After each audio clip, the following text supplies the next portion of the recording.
शिवे सर्वार्थ साधिके शरण्ये त्र्यम्बके गौरी नारायणी नमोस्तुते।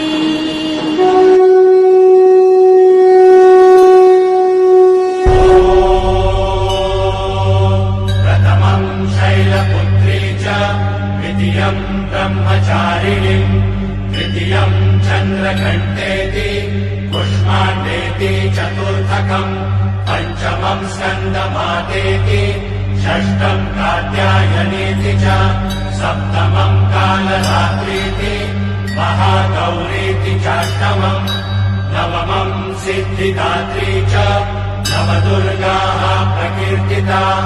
ॐ